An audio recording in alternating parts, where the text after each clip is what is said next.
Hey everybody. I've posted a couple of times on Facebook about this. People talking about the election and not wanting to vote for Hillary or for Trump or for whatever. Not wanting to waste their vote third party or whatever you think the situation is. And I just wanted to share it in one more media, especially because we're getting closer and closer to that date where we're going to have a bad president. It's just a matter of which one we're going to have. But um, I'm going to try not to script very many of my YouTube videos, but I wrote something here and I did a little bit of research for it for those that didn't know how the system worked. And I'm going to read this verbatim here because I wrote it pretty well. I just want to get it out there in one more format so that those that don't like to read a bunch of textual information will have a place where they can find it. So, understanding how our political system works is really important. Those that wanted Bernie, who now say they won't vote for Hillary, I respect your opinion. You have the right to vote for whatever candidate you feel will do the best job. Unfortunately, if you don't vote for Hillary or Trump, your vote may be wasted if your goal is to elect a president. The way that most states' election laws are written, candidates who aren't registered on the ballot will be ignored. So if Bernie isn't on your ticket and you write him in, or anyone else for that matter, it will be thrown away in the majority of states. 7 states, Arkansas, Hawaii, Louisiana, Mississippi, Nevada, Oklahoma, and South Dakota, don't allow write-in candidates at all. The only 3 candidates to my knowledge that are registered on the ticket in all 50 states are Hillary, Trump, and Gary Johnson, the Libertarian candidate. Now, even if 99% of people voted for someone, if they aren't on the ballots, it won't help as the majority of states will legally ignore those votes.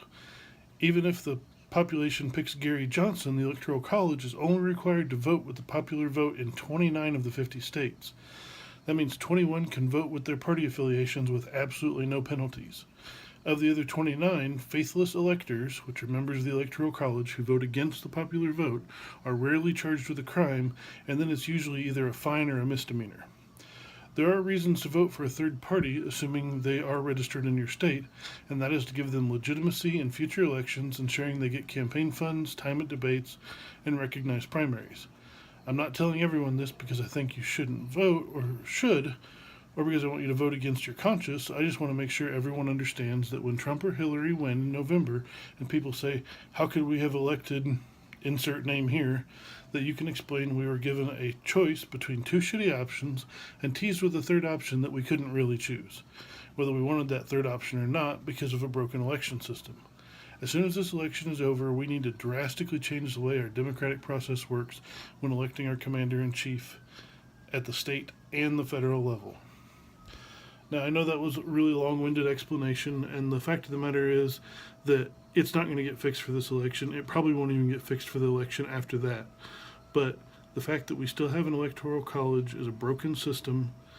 The way that each state votes is independent. Everybody writes their own laws about how their voting works. Primaries are a joke because they narrow us down to 2 options. That's all we're going to have. And it makes it almost impossible for any third party candidates to even have a chance. Gary Johnson has the best chance of anybody ever. Ross Perot was the next closest, and that was, 20 years ago? And he still couldn't come up with even 5% of the votes, I think. So, anyway, I just wanted everybody to have a little bit more information about how our election process works, why third party candidates are important to vote for if that's what you really believe in, but just know that there's absolutely no chance of your candidate winning presidency this time. So, if anybody has any more information, they want to share anything with anybody else, feel free to leave a comment. I will come up with a lighter topic soon, I promise. I know this one was kind of heavy. If you enjoyed this video, like it, subscribe, share with your friends, blah, blah, blah, blah. So, till next time.